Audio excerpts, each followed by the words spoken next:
Okay, we are live. Welcome everyone to this kind of like end of August MetaMask Developer Community Call. How are you, Ayusha? I'm good. How are you? All good, all good, all good. It's great to kickstart actually this community call, and actually it's end of summer. We can actually call it like end of summer community call, and yeah, look, it's excited to have. We have a lot of updates. We have this almost 1 hour to go, and yeah, I know how is everything going, Ayush, for you? Are you excited about this call? I'm definitely excited. Also, like we have like a project showcase for Delegation Toolkit, so that's one thing to Oh also yes, look forward, like how to use it. So yeah, yes. pretty exciting stuff ahead. Yes, a lot of things. Our agenda is kind of packed, and it's great actually to see some friends here in the chat. So if you are excited about this call, if you have question, you can drop even your flag where you're kind of coming from. I think we did this kind of like last time. It was actually really cool to see like so many flags from all over the world. And I would say let's get started. So what are we actually talking about today? We have a quick intro. We are actually setting up some scene, actually speaking about why and what are those community calls. And then we have some insights. We have Ryan coming and actually speaking about Delegation Toolkit and how you want to get started. We have a bunch of resources. We have some slides and a bunch of like things that we will talk about. Maybe Ayush, we can actually ask him some spicy questions. A lot of things can happen in a community call. How Um, spicy can we ask? this is the question, especially because you are. We actually did introduce yourself, but you are actually the developer for the Delegation Toolkit, so you actually probably can drive some of those fussy questions. Oh my god. Cool. And then our third section is this is something we're really liking to do is we're organizing a lot of kind of like hackathons. We are a lot everywhere around IRL, and this time we're actually bringing a strong community team that build and actually won one of our MetaMask developer cook-off, and they will showcase TextSwap. So the goal here is to go through their demo and asking them question how they build, some lesson learned, and kind of like learning from this team that won actually like an hackathon, a virtual hackathon that was running for a month. And I'm definitely looking for that part. And then we will closing up with some fireside chat with both EG and Kevin, and we'll actually speak about Dean, X4O0, and everything around AI-enabled Coinbase developer platform. So that would be actually like super interesting talk, and I really hope we are staying during this 1 hour. Which section are you most excited about, Ayush? I think the third one and the fourth one because Den and X402 is something I'm not aware about. So I'm pretty interested in learning like what's going on and what they are. So Yes. Yes, that would be exciting. I think I'm definitely looking forward for the TextSwap demo. I was really like excited to see those guys building this, and also like the how are things around Delegation Toolkit with Ryan, right? We're doing a lot of kind of like different activation, working with a lot of like cool partners, and kind of like where is the state of Delegation Toolkit, but most important, how you want to get started if you're a builder, a founder in the space you want to leverage actually like delegation. And yes, James, thanks for bringing it up, because I not this session, but we will bring Marco, one of the co-writer of 804 on stage, and we actually like start to speak about those standards, and it's very relevant for Modern too. So excited, maybe we can actually have Collabland joining. So shout out to you, James, bringing this comment here. Okay, let's get it started. So quick kind of like color of why we're doing this community calls, why this is so important and relevant for us. Mostly because we wanna showcase things. We don't wanna kind of like market things. We wanna speak about interesting kind of like things that we're shipping, but most important, we wanna give opportunity to everybody in the community to showcase what they're building, and having hackathon winners is one way to do it. Then we actually want to bring strong kind of like builders in the space, telling what they're actually building. And then we want to bring ecosystem partners to actually like showcase what is happening around some specific product. We obviously don't have a lot of kind of like time. We're doing this and every end of the month. And the idea really like to show you guys what also like we're working on, what is coming next, where we are next, and how you kind of can engage both with the community but both with the MetaMask team. I Anything else that I'm missing here, Ayush? I think we should also start giving like sneak peeks, like what things we are doing on the developer side, like Oh helping yeah. the developer get started. So I think like we have a lot of new things coming out in the docs as well, as you know. So we should also start giving like sneak peeks from the next call, so that can like get us like more feedbacks on how we can help them better. Yeah, that's actually a good idea. And I think even having some highlights, right? What we've been shipping, what are the things that you want to get started with? There is so many things that are actually like has been kind of like worked on and has been working on right now as we speak. So a lot of highlights. And one thing is also to note is we having this MetaMask community call by the end of the month, but we also like combining this with like live coding session where we actually like building something live. So if you are a more specific kind of like developer, you want to start, you want to see actually the power of MetaMask SDK, Delegation Toolkit, or embedded wallet.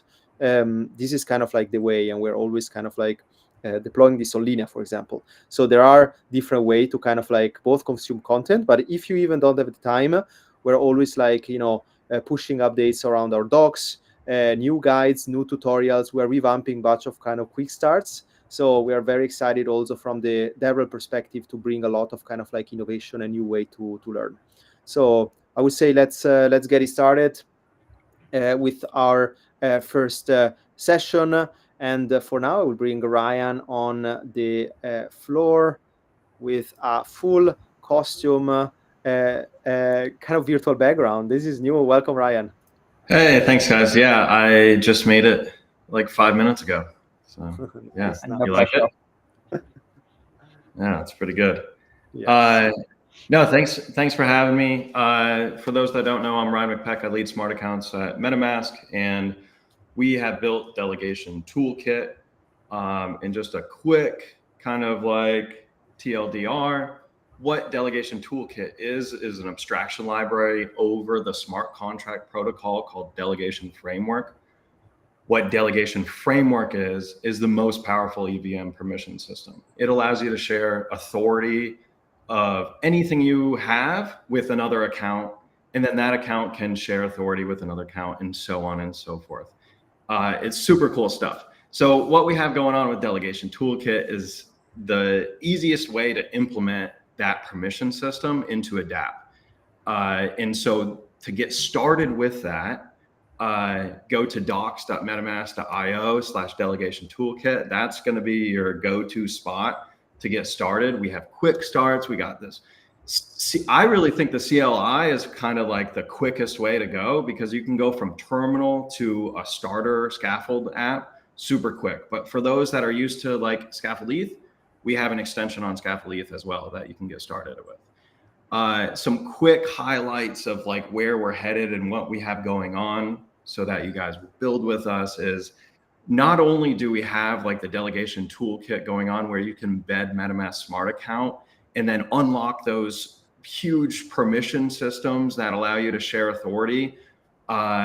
We also have a 7715 permission system where dApps that install the delegation toolkit can then request permissions from the wallet over whatever they want to share. Maybe it's 100 USDC, maybe it's more complex than that. Maybe it's a streaming allowance, maybe it's 30 USDC a day spending allowance to do something with.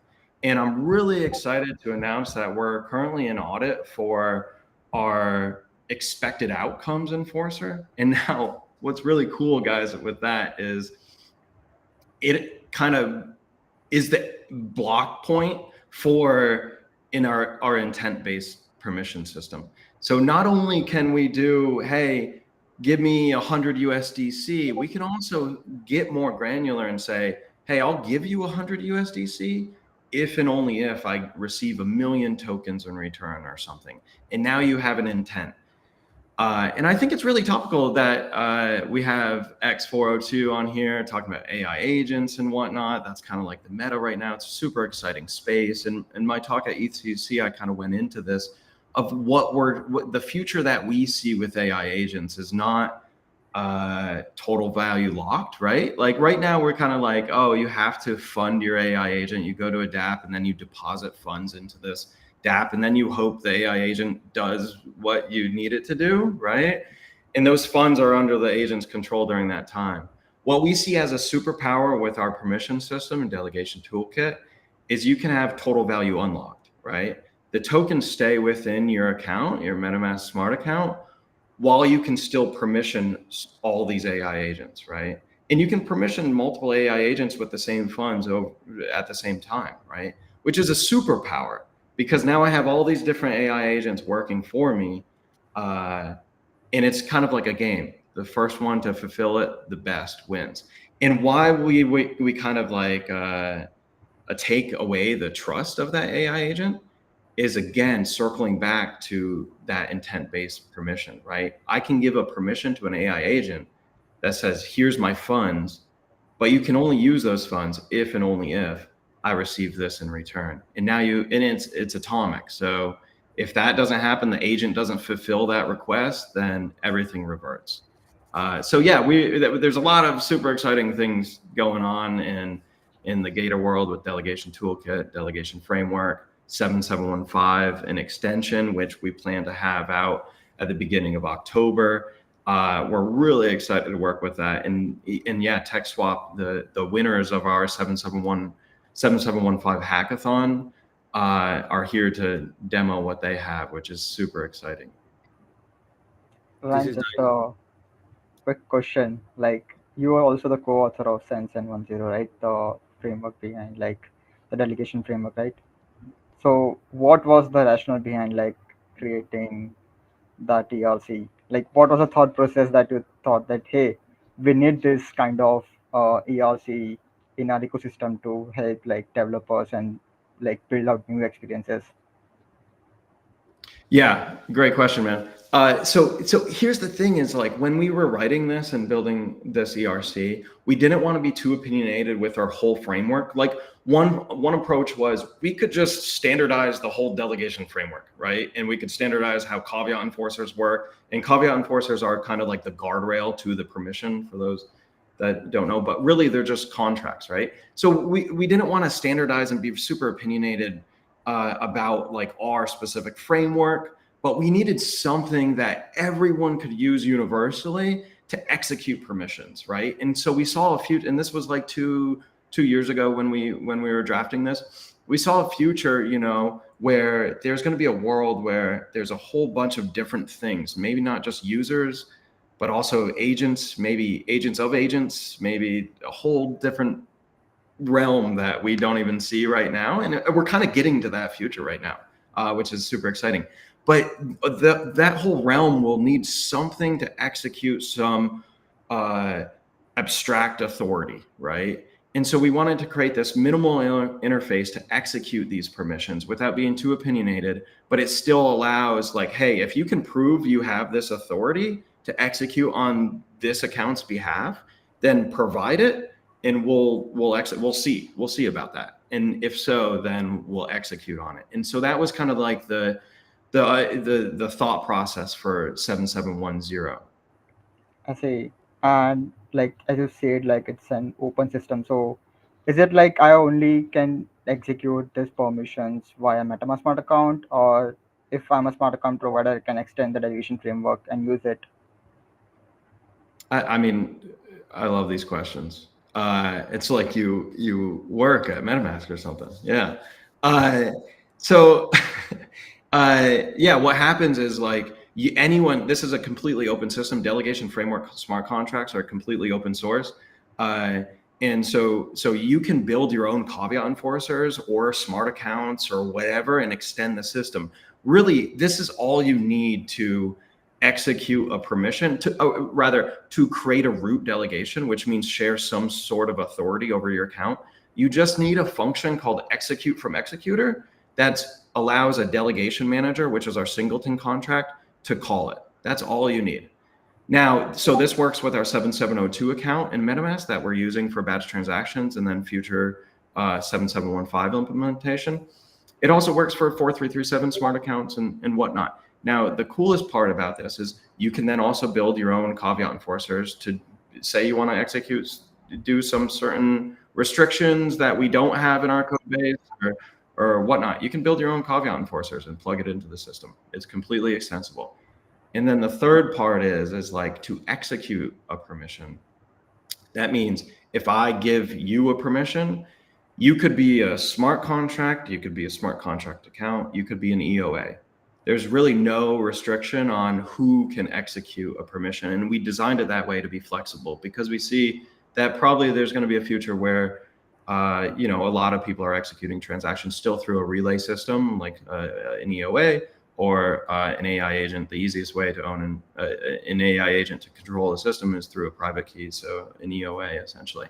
So yeah, an EOA can execute on a 7710 permission. Question here. There is, sorry, Yush, I'm just hijacking a bit, but there is another Francesco here asking, like another friend, asking here, we're talking about agents. Like you touch a bit on the use case. What are kind of the main use case, agent inclusive, Ryan or Ayush, like that you feel like you wish kind of like more founders and builder are tackling? Dude, one thing I want to like make people more aware of is like the highest use case is like tokens. That's the foundation. ERC20 is really like the foundational piece of Ethereum, right? With that, we can do all sorts of TradFi primitives, right? And even beyond that, and we see that in the space, obviously. So there's that. You can share permissions with ERC20s. So you can transfer, say, hey, here you go, agent. You have a spending allowance of 1,000 USDC a day. You can trade on my behalf, or you can transfer, you can deposit, you could stake into an account, whatever it might be that agent wants to do on my behalf. We then have the backside support of it. So the intent-based permission, because with the delegation framework, we have before and after execution hooks. So in the after execution hook, we can check what are the balances. So then we can make intent-based permissions. So I could then give that agent like, hey, here's 1,000 USDC spending allowance, as long as I get X in return, whatever that might be. Now, beyond that, so there's so many areas of use cases there. But beyond that, we can also do complete authority abstraction. Like the AI agent you could give it permission to vote on a DAO on your behalf. The AI agent could parse governance docs and forums and Twitter sentiment maybe, and then it could make an educated guess to vote on your behalf for a DAO. And now you have agents voting on your behalf. You could easily do that. You could do revocation, right? Token approval revocation. You can have an AI agent revoke tokens on your behalf if it seems like there's a little sketchiness happening. AI agent can revoke a delegation. So it's not just sharing authority of like tokens. It's also sharing authority of any sort of function call on Ethereum, right? Like vote, swap. It can be approval. It can be so many different things, and that's what's really exciting and why this system is so powerful. Is it's beyond ERC20s. I think if we can go beyond that with ERC 7715, we see right now the agents are kind of using the embedded wallet or embedded smart accounts to like have this kind of user flow, right? But with 7715, imagine that you are building an agent and you can run that agent on top of like MetaMask. So like users don't even need to have any other embedded wallet and can just use the balances directly from the MetaMask account. Yeah, I think that's huge. I feel like I feel like the biggest hurdle with embedded accounts, you're right, is like the funding part of it. And now we can have direct funding directly for the MetaMask wallet, which is huge unlock in a friction point that we're eliminating. I like what James is putting here. Account authority abstraction. New term has entered the chat. Authority abstraction. Yeah, absolutely. We have account abstraction, and now with Delegation Toolkit, we have authority abstraction, where you can share any sort of authority that you have, no matter how complex it is, with another account or agent or user or whatnot. Yeah, absolutely. Nice. I think we're coming here at the time, but I mean, TLDR, how to kind of consume Delegation Toolkit. So we have both on the docs. There is a cool quick start. I think we can even like show it here. I was bringing up the the docs. So here you have full quick starts, and I think like I usually working also on some other kind of like guides and quick starts. So this will actually be like kind of like V2 coming. There is also some of those how to. They're actually super useful. So there's a bunch of things that could be used. Then I think like the CLI, you mentioned that you can actually bootstrap directly your project directly through some specific use case.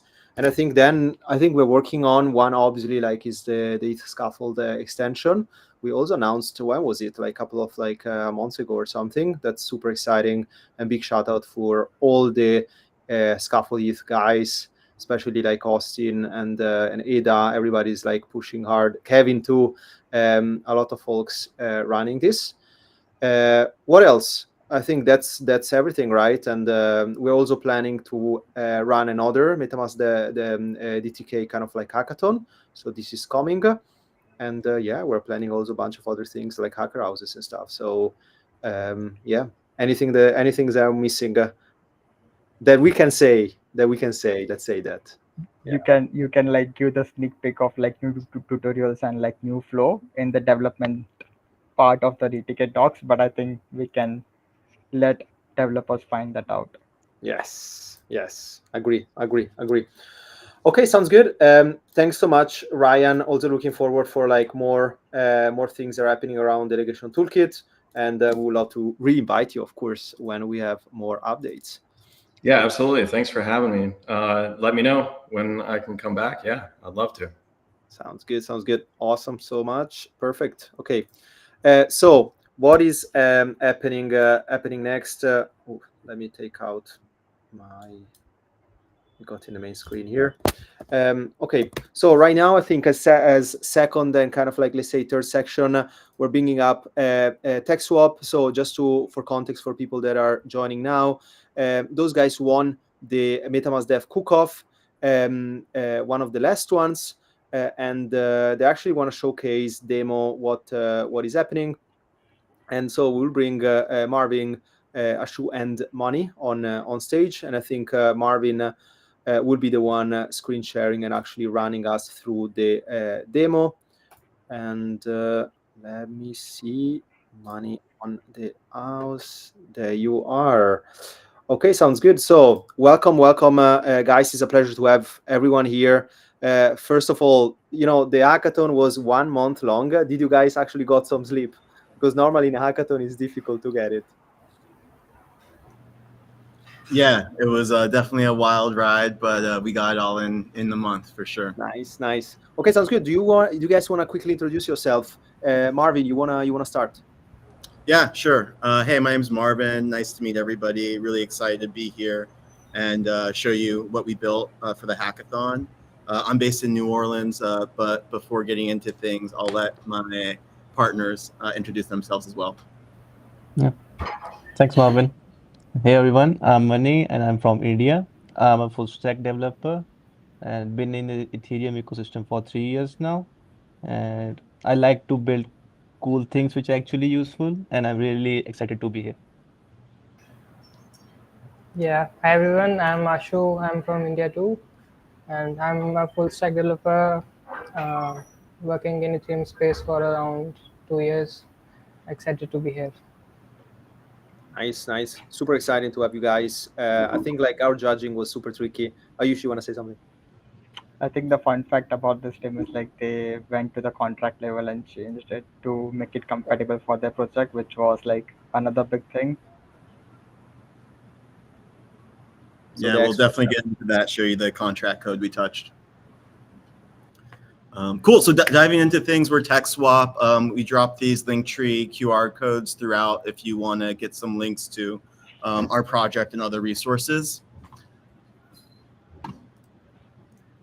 The problem that we're trying to solve with TextSwap is that doing crypto transactions from social media can be a big pain. Maybe X Money is going to save us with some native crypto wallet support, but we're not quite there yet. If you're familiar with the Solana ecosystem, you might have seen Blinks, which is a pretty cool concept to embed crypto transactions. But the UX is a little bit clunky. It requires that you have an actions compatible client like Phantom, and then you have to enable this special experimental feature. And then even crypto native platforms like Farcaster can be a little bit confusing on the UX front as well.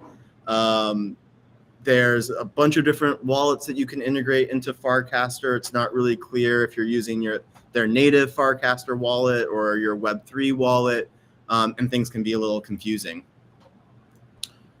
So that's why we built TextSwap, that enables you to buy tokens by just sending a tweet directly from the Twitter interface, no special tricks or gimmicks. The way that we achieved this was by leveraging the Delegation Toolkit, especially the experimental 7715 feature.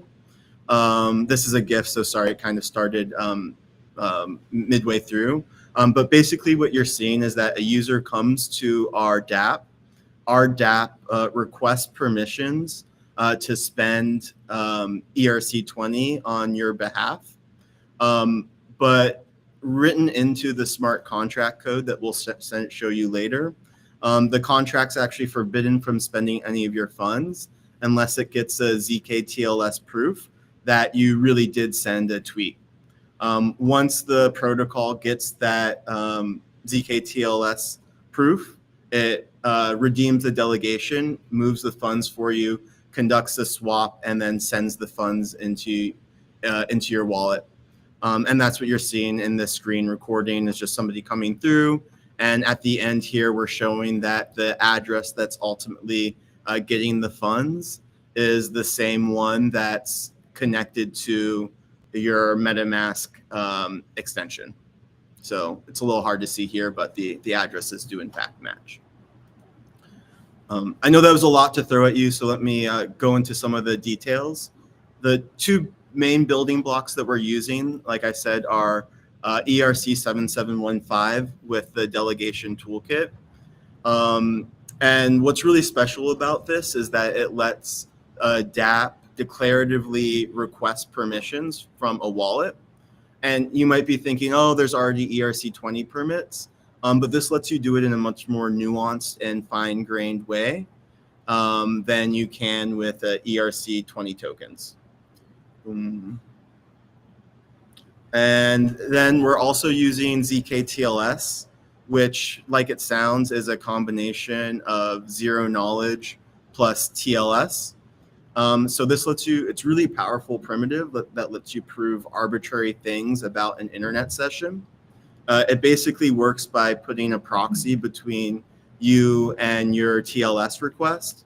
That proxy then, through each platform has a little bit different way to do it, but the proxy or the network will ultimately attest to the TLS traffic and create a ZKP proof. You can then take that proof and then validate it on chain. We're using Reclaim protocol under the hood. And although we're using Twitter in this example, because the actual primitive is based off of TLS, we could actually really easily swap in Instagram or Telegram or really any other internet traffic that's TLS based, and it would be text compatible with TextSwap. There was a lot of code that we had to touch to achieve this, but at the end of the day, like Ayush said, the main thing that we touched was the delegator core contract within the delegation framework itself. And there's two basic things that we had to do. In the main code, there's a redeem delegations function, and we created a variant of that, which accepts some extra parameters like a proof, token address, and swap amount. That proof is the zk-TLS proof. And so whenever the protocol is trying to redeem a delegation, it does it through this special function that we created. And then before getting to line 226, which does the actual delegation redemption, we check with Reclaim that the proof is valid. And only if that's true can the delegation actually be redeemed. And that's fundamentally what's keeping this protocol secure and preventing us or the protocol from stealing your funds or moving your funds unless you actually sent the tweet giving us that permission. So the hackathon was actually a few weeks ago, but we've been pretty busy building since. Actually, in preparation for today, we just launched a new Farcaster mini app called Potluck. Potluck is based off of different regional traditions like susus in Africa or tandas in Latin America. And what it does is it helps you pool money with your friends. And so every week or month, everybody chips in, and then one winner is selected and gets the pot. But after you go through all of the rounds, everyone will win at least once. And what this unlocks is the ability to, pay down debts or make investments in things when it can be hard to save up enough money on your own. But if you're pooling money with friends, it's a little bit easier to get those large chunks of capital. And the way that this is related to TextSwap is that we are launching Potluck on Farcaster with their kind of native wallet signing. But what we're working on now is porting TextSwap into this flow so that you can use Potluck directly from Twitter using the same concept. And like Ryan was saying at the beginning of the call, DTK, Delegation Toolkit, is so powerful that not only can you use it to create delegations for just moving ERC20 tokens, but when we combine TextSwap with Potluck, we're actually going to be making delegations about interacting with our Potluck contract and calling special functions on that contract specifically. So an even more powerful kind of showcase of what DTK can do. So again, here's the link. You can play with Potluck today on Farcaster. You can sign up for our wait list if you want to use Potluck with TextSwap on Twitter coming soon, or join our Telegram community. So this was a lot of fun. Thanks a lot to MetaMask and all the organizers, and really happy to be here. Great. I love that you guys combine with Farcaster specific. I'm not sure about you have any question, Ayush. What were you guys like main lesson learned here, leveraging Delegation Toolkit? So we actually came into this hackathon trying to learn more about 7702 and just all the different ways that permissions work with kind of modern Ethereum. And we learned a lot. We didn't know about 7710 and 7715 before this. And so DTK was a really good way to learn about those kind of really nitty-gritty Ethereum primitives, but not have to build everything ourselves, kind of stand on the shoulders of giants and be able to go to market faster with what you've already set up. I think this is pretty good. Like what you talked about, like how you're planning to like plug in the TextSwap in the Farcaster mini app as well. Uh, on the sneak peek, we are also coming up with a Farcaster mini app example or starter kit in the CLI. So in the upcoming weeks, you will be able to build like Farcaster mini app using TTK faster. Awesome. Can't wait. It's nice. Yeah, you guys definitely prepared for the second edition of the MetaMask Day Cook-Off. Like we're planning another one, but I think it will be, in a couple of months. So many things are needed also like to do on the other sides, but let's do it. I think thanks so much, guys, and I think like we really appreciate the hard work, but also one of the top team, not just because you guys presented today. I'm not saying to everyone, but the fact that you guys build also after. We need a hackathon. I think this is an extra step, and the fact that you're also like connecting this with Farcaster is super powerful. Okay, thanks so much, everyone. Francesco, there is one more good thing about them. They also participated in the MetaMask hackathon and they won it there as well. Oh, nice. So serial winners. Yes. Yeah, we're hoping to come back again and show you what we built for that. Yep. Definitely. Thanks a lot.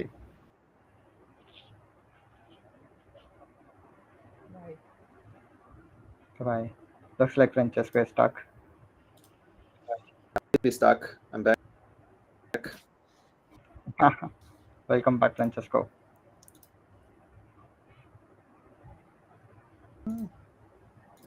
Oh, is it?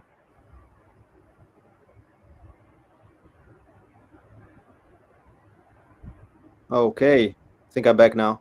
That's why we have two calls. Perfect. Okay, I think we're good. Sounds good. Let me untoggle everyone.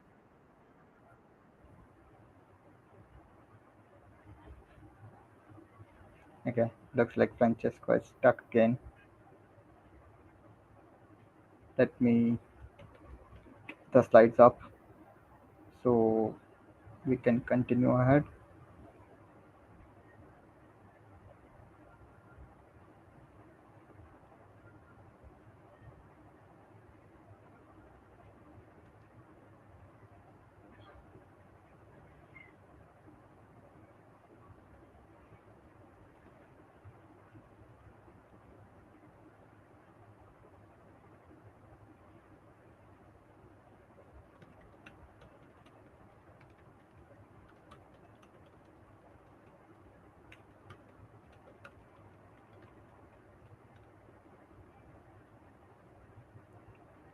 Okay, so for the next part, we have like DIN and X402 for the AI-enabled Web3 future with Coinbase developer platform.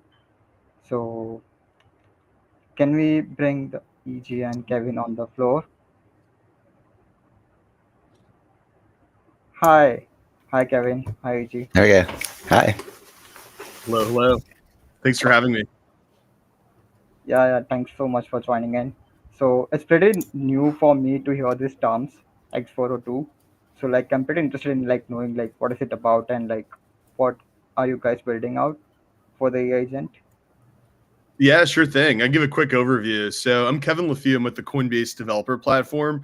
We helped to create the X402 standard, which is an open source HTTP native way to charge for API calls or for resources on the internet. Basically, endpoints, any server just publishes a price. Clients authorize their budget from their wallet using USDC. Then the server returns a result with a cryptographic receipt in a way that doesn't require human loop configuration of API keys or accounts. So now AI agents can go and pay for cloud resources. They can crawl the web with Firecrawl. They can try GPU inference with Hyperbolic. They can generate images or video on Veo 3 with tools like Protea. They can pull social context data from Farcaster with Nanar, and they can use RPC with DIN, among other tools. And so just a really easy way using this native HTTP standard, the 402 standard, to enable AI agents to pay for resources on the internet. I see. Nice. That's pretty cool. Like so is it like you can build an agentic framework where you can pay like agents can pay on your behalf Yeah, that's for definitely using like possible. different resources as well? Yes, so agents can pay on your behalf. So basically, what the primitive enables is any agent with a wallet can now discover and pay for resources that accept USDC stablecoin payments. And so now that agent can be human controlled. So it can be an intent based agent that's acting on behalf of me, or this could even be an autonomous agent. I think that's where things get interesting. You could have an agent that, maybe finds a way to monetize and pays for its own GPU inference. But fundamentally, it's any agent with a wallet, any language model with a wallet can go out and do what are called tool calls in the AI world. They can make external requests to servers for data for kind of API actions. Did you guys touch already on the 402? We did a little bit, and I think that's a really important point. So because X402 uses the 402 status code, it's built at kind of the lowest level of the stack into HTTP. And so it's really extensible. It can be used in higher level frameworks like MCP or API calls, or it can even be used inside of anything that touches the web. And that's because it's using that 402 standard that's already built into HTTP, but has been dormant since the late 80s. One question here is that what, speaking specific on 402, what are some of those kind of like use case that you're seeing, but also you wish more builders will actually like start leveraging? Yeah, definitely. I think anyone that wants to monetize an API should be looking at 402 as a standard because it just removes that human in the loop friction related to monetization. So, for today to give an agent or language model access to an external tool call, you need a human that's in the loop. This creates friction to navigate an API portal, create an API key, and then specify the tool call. On the other hand, with X402, the agent just makes a request. In the API request, instead of providing an API key, it bundles a micropayment and gives that to the server. That acts as the authorization that replaces the API key. So one of our kind of big goals is to kill the API key and to replace it with on-chain payments for authorization authentication of calls. Nice, nice. And on the other side, on the DIN side, e.g., like, we are also working on 402 for on the infra side. You want to walk us a little bit through kind of like the implementation, why was run this. And I think I've also one slide that we can show everyone here on the implementation here. Sure. Yep. So DIN is Infura's evolution for going beyond SaaS to something that allows people to stake to join as a provider to serve developer traffic. And one of the issues that developers have when they go across different RPC or API providers is having to maintain credit cards or billing accounts with all of them independently, getting invoiced monthly from all of these different sources. If you have 12 different chains that you're trying to interact with, you probably have like 3 or 4, if not 12 different RPC providers that you might be using. So standardizing and unifying the payment experience was why we started looking at first building our own like payment solution and then looking at some other solutions that were proposed. And it wasn't until we found X402 that we found something that we felt like really fit what we wanted to ship our first version with. Super simple. Uses USDC as a basic payment type, which is something that a lot of our users were asking for. So it comes down to you can use your traditional Infura endpoints, get access to all of the networks you're accustomed to with your Infura account, but you don't even need to sign up at this point. You can just fund a wallet with USDC and start interacting with the DIN gateway to pay for your RPC access. And it's going to be one of the ways that we support payments on DIN. Like we also have a way to do streaming payments to kind of replicate the subscription model that Infura currently has. But this already unlocks a lot of capabilities for us to add new providers without the friction that we had with maintaining or setting up and maintaining payments with each new provider for each new network that DIN was adding. That's that's super interesting. We also hear like a remark as a question. You understand, and now we have an outright API as a service, and yeah, quite interesting. Yeah, that's right. So now we can monetize APIs. We can wrap APIs ourselves with the proxy, or if we're an API provider, we can provide native support via X402. And question here, like this is kind of like for both on the developer community side, right? Like what is kind of like the bigger impact that that both you, Kevin and EG, see? Yeah, I can start. Or yeah, go for it. Sure.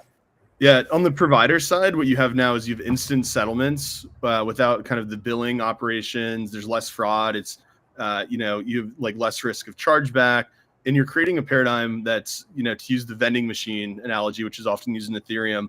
You're putting $1 into the vending machine. You're selecting kind of the API service that you want, and you're getting that result. And so it mimics a kind of a cash-based instant settlement flow. So there's a lot of benefits for providers in terms of getting cash and yield-bearing cash into their bank account more quickly. For dApps and agent developers, you have more predictable costs. You're just calling an endpoint, seeing what the price per request is, and then paying it. So you don't have to be beholden to kind of like subscriptions or kind of usage-based billing that can sometimes be opaque. You don't, as an agent developer, you don't have to worry about key vaulting and where to store all these API secrets because you're just paying per request. And then for kind of the wider ecosystem, I guess more so for the MetaMask audience, now any EOA or smart account can be the payer. And this works across different chains where X402 is supported. And it's a really great fit for agent tool chains that combine different function calls to provide more complex functionality for users. Yeah, and then for me, when you look at how people are now building with AI as part of that workflow, and especially for agentic apps that they're creating, it's very different. The friction that you encounter when you were a traditional developer with, I have 3 different dependencies, so I'm going to go sign up for this API key, sign up for this service here, get an API key, sign up for this one, get an API key. It really breaks when you try to do the same thing with agentic development. Like Kevin was saying, killing the API key is not just like a benefit, it's necessary at this point for that developer workflow. And this type of payment model is what allows that. You need to be able to have a place where people can go to discover these services, be able to see transparently what those things cost, and then give your AI more of like an rule set or configuration of these are the things that you can do, here's your budget, and go wild with that within those parameters. Like that's what I see happening already, and even more so over the next few months or a couple of years, that'll become the norm. Nice. I actually see like Francesco here in the community on fire. It's really nice because technically now agents can get API they need it and see it instead of hard coding them. So Yeah. there is a way. Yeah, full independence, right? Actually, You quite don't have to strong. worry about committing your API keys. That's true. But actually, speaking a bit about hackathons, you touched on some of use case, but is there kind of like anything you want developers here in this call to try first in their hackathon projects? Yeah, You that's a feel great it's- point.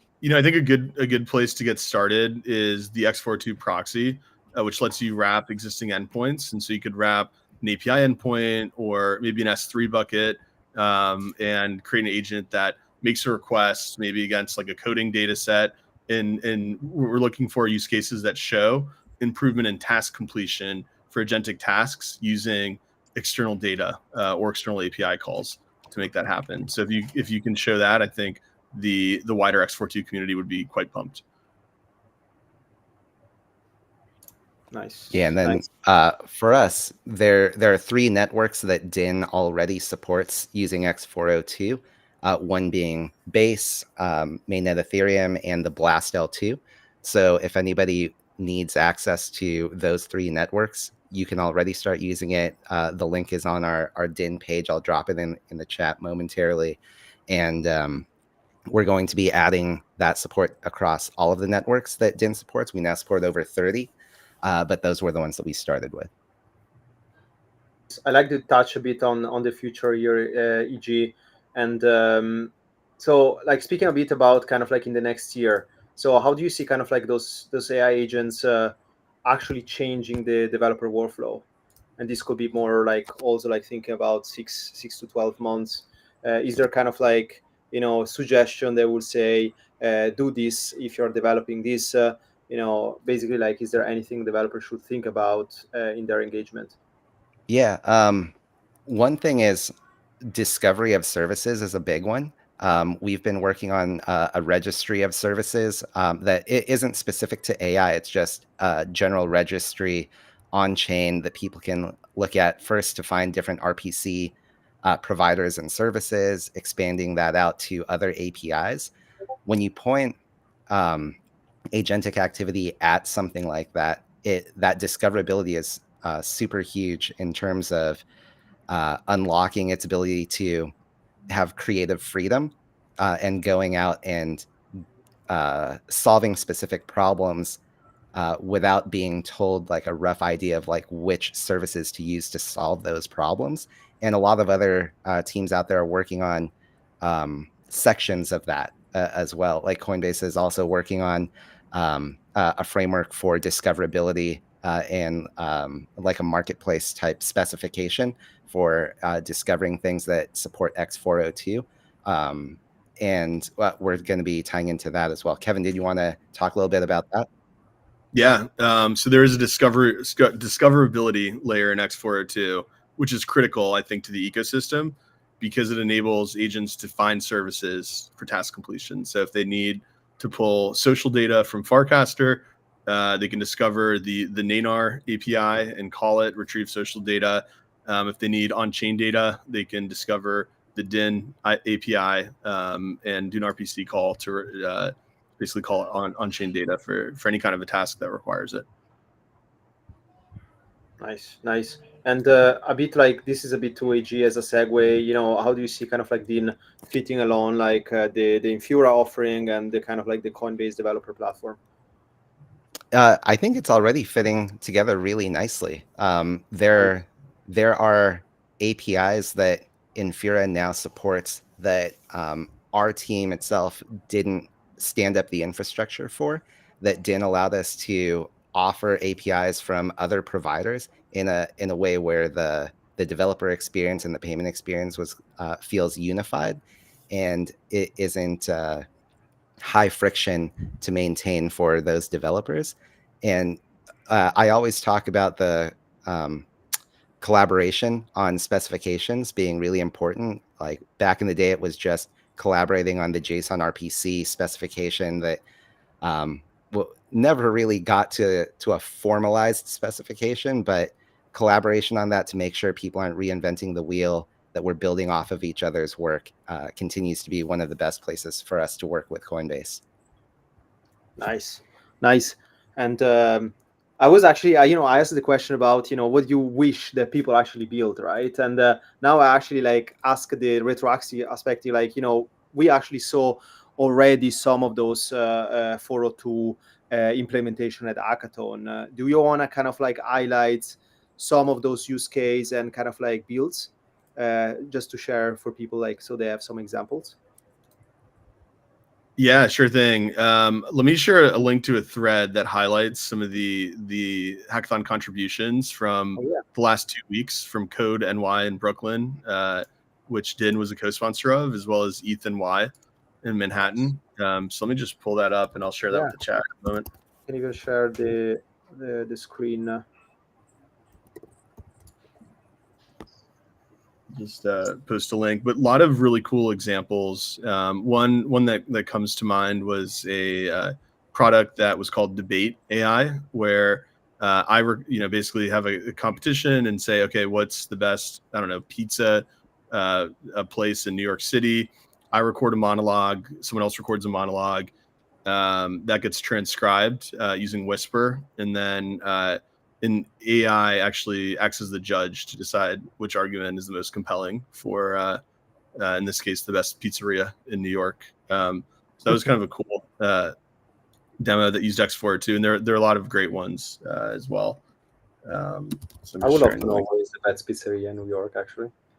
It's not Sbarro, I'll tell you that much. Sounds good. I can share the thread also, like, after. So I think in the meantime, kind of like, what's next, like, or Ayush, do you have any question? I didn't want to hijack. No, this has been like a good session for me because this was pretty new for me to learn about like what X402 is like and how then it's like collaborating with Coinbase to bring it to Nice. Infura as well. So I think that's what MetaMask Community Call is about, like always learning new things. Yeah, that's something the best. to learn. That's the best. I have one thing that go for it. That I can share. So the exciting thing for us right now is we're going to be entering into one of our last testnet phases before getting DIN to its like mainnet protocol readiness. We've been developing a lot of things in parallel, things like how we maintain our on-chain service level agreements to maintain quality of service. So that's this system called like the Watcher network. Then we had our integration with EigenLayer to enable restaking as the way that people join the network as a provider, so that we're not implementing some new staking system from the ground up. We're using something that's already been built. I talked about the streaming payments that we supported through our integration with Superfluid. Like, DIN is really a way of building a new protocol that's not trying to reinvent too much. Like, we tried to look at all of the great primitives that now exist out there and then fit it together in a way that we felt like could best deliver a decentralized version of Infura. And with X402 now in there, we have our pay-as-you-go type of feature. So this fall is us tying all of that together and not just saying, well, this is a federated system and we're eventually going to be fully permissionless. Like, we're moving into that final testnet phase where we do get to tie that all together, test it out, and get to mainnet. Nice. I mean, this is super useful to understand also what is coming, what are the next steps. On your side, Kevin, what you guys are building on kind of like 6 to 12 months that you want to share? Yeah, so the roadmap's open source. What we're looking to do is drive more community contributions and add support for more networks. The discovery layer is a key component of X402. And what we're really excited about are more API providers in kind of the traditional Web 2 space coming online and monetizing their endpoints with stablecoins. And so we think that's going to be a great way for us to extend the reach of Web 3 and help enable agents that leverage stablecoins on Ethereum or EVM-based networks and Solana-based networks to solve real problems using existing tools that are already out there. Nice. I mean, this is very clear. We have also a question for you from James. Just to clarify, EG, like when we speak about DIN Watcher Network, are those the same watchtowers from the Eigen kind of like ecosystem app? No, this is different. Right? Okay. These are health checks and tests that we created specifically to monitor RPC and API provider performance. So anytime a new network or service is added to DIN, there's a corresponding suite of tests that are added for a watcher to be able to run. Nice. Look, I'm learning every time on these calls. And where we can find kind of like more resources on that? I assume docs, but do you have something more specific? We have something in the docs. There really has been more of like a working group that we've been running as part of the DIN early partner program for the last year and a half, where we've been sharing information and collaborating on the development of this watcher network. So if anybody's interested in that, they can ping us on Twitter and we can add you to that group. Yes, I think like you guys are on Twitter, Telegram are always kind of like open. So thanks for the question, James. Yeah. This is super useful. So anything you guys want to add? You have a bunch of like devs, builder, founders hearing you in terms of like, what to build, what are kind of like some of the lesson learned goals, some recommendations, some of the top resources, any kind of closing words? So on my end, I shared x42.org, which is the landing page for the X402 open source community. So if you're interested in kind of what I've been talking about and what EG's been talking about around enabling permissionless calls via HTTP, join us, build something cool, tag me, KLaFew94 on X, Coinbase Dev. We'd love to learn more about what you're building, help amplify you and support you in the project creation journey. Yeah, and for us, the most important link would be that GitHub link to our DIN X402 examples that we dropped in the chat. That gives you the basic code that you need to just fund a wallet and start making some RPC requests against the gateway that we launched earlier this month, and just start using it. Give us feedback on which other networks you want to see added, and we can try to prioritize adding those based on what people are asking for. Nice. Ayush, when I'm hearing this conversation, I'm now super excited to actually like start MetaMask Dev Cook-Off on Agents 402. That's something that we should actually talk about. I think like we can do something with the next dev we have for the MetaMask smart accounts, because I want to see like how delegations and X402 can work for the agentic framework. That's actually a good point. Yeah, That would be awesome. Delegation is a key part, and spend permissions. That's going to be critical for any agentic app. Let's make it happen. That'd be awesome. Yeah. See, that's what I'm saying about like there are primitives that exist now that didn't like 3, 4, 5 years ago. So there's so much stuff that you can unlock with just tying these things together, and you can build something a lot more complex. I saw that at the hackathon we were at a few weeks ago. What comes out of those things are so much more complex and complete than what people could build in like 2019 because of the fact that you have these more advanced primitives that are now ready. This is a side question, but how 804 kind of like is embedding here? Like, is this totally another conversation, or there is some kind of like synergies on the standard? For X42 specifically? Yes, the one that Marco and the new IP like 804. Yeah. Yeah, That's I mean, I think there's kind of the Lego block composability effect here, where they're solving a part of the stack for agents around permissioning that I think would play quite well with X402. And so I think Nice. that's the beauty of this open source Ethereum community is we're all building these Lego blocks that can help these primitives can create great solutions. Nice. So TLDR of this discussion, Kevin, EG, expect from Devrel a follow-up message about actually Sounds running good. the hackathon, and we're excited. Thank you so much for your time. We're over time, and we have a couple of like closing slides here, but I really appreciate your time, and thanks so much for coming and sharing this thought here. More to come. Thank you. Can we Sure thing. say that Thanks, guys. agents are so back now? Agents are back. Summer, exactly. Awesome. Thanks, everyone. All right. Thank you.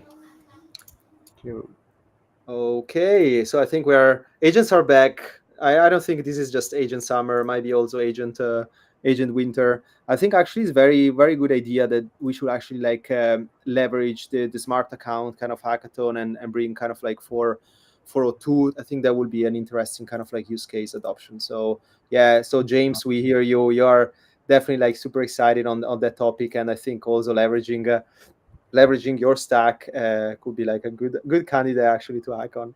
So excited for that. And I think we're almost at time, Ayush. Is there any kind of like specific section that you enjoy the most? I think the last section. I would, if I'm saying like delegation, I think that would be too biased. Yeah, that's true. But It's yeah, really, right, it's yeah. it's like great to see like how like there are new frameworks and new standards coming, and that are focusing more on the agentic side. Because Yes. I remember like there was a boom of like agentic frameworks, Elisa and other frameworks, Oh yeah. and then slowly like it faded away. But now Yeah. like we are seeing the like standards directly from the EVM ecosystem to Oh yeah. how we can support agents in a better way. And Yes. definitely with the permission sharings and everything, that's a way to go for the agentic framework instead of just giving a private key to the agent and saying that, hey, do something for me. 100%. Yeah. I mean, fun fact is that I had a quick chat with Shaw from Eliza 2 days ago here, IRL, and super interesting. He spoke actually about standardization 402, 804. So there is a bunch of actually things that can actually be adopted around also like smart account delegation. So yeah, let's just make it happen. And before we're closing off, I want to also remind everyone we have our current MetaMask Dev Cook-Off. It's all about embedded wallets. There is, I think, 600 plus already registration and submissions. And I think like we are extending for, I think, 1 week because we're not prepared for the next Cook-Off. That's why. And yeah, look, we're super excited because of basically like everyone can basically extend the functionality. This is an ongoing hackathon where you can actually take your product and extend the functionality. No need for fresh codeness, and yeah, everything around embedded wallets. So and a lot of interesting partners too. So here is a QR code. I don't know if you saw already some of the submission, Ayush, but there is a lot of like interesting submissions, and yeah, I think we are good to go. Anything else that we're missing to kind of like announce or participate? You can go to the docs, MetaMask docs. You can check the PRs to know what's coming. I think that could be one thing to do on the weekend.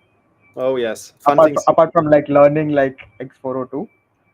Oh yeah, that's actually a cool. I think we have enough links actually to learn about and full up like the entire weekend. And I think one thing is I remember now. So for the people kind of like IRL, they're planning to be around both in Tokyo or Korea or even Singapore. We're planning a builder night. And yeah, much more to come. Like obviously Dev Connect is coming, Latam is coming, a lot of like interesting kind of like activation around, and at the same time you can hack during this monthly MetaMask Dev Cook-offs, and we are combining everything right now also around all deploying on Linea. So there is also like part, if you're also passionate about zkVM around Linea, also like, you know, our doors are always open to hear not just more feedback, but really like to see what people are building and deploying. So thank you so much again, everyone. And Ayush, it's been a pleasure. You see now why we are costing 2 people, because so if someone has not the perfect Wi-Fi is going down. Yeah, thanks so much for your time. I really enjoyed this session. I actually learned a bunch of like for 402. I will put in my notes to learn more around this weekend. And yeah, thanks for everyone to actually like writing in the chat, asking question, and to give us like this 1 hour of time of attention. And yeah, we're looking forward to host I think one more next month, and we have a couple of like live coding session if people want to be more hands-on on code and follow us building actually something. So thanks so much, Yus. Thanks so much everyone for listening. Oh.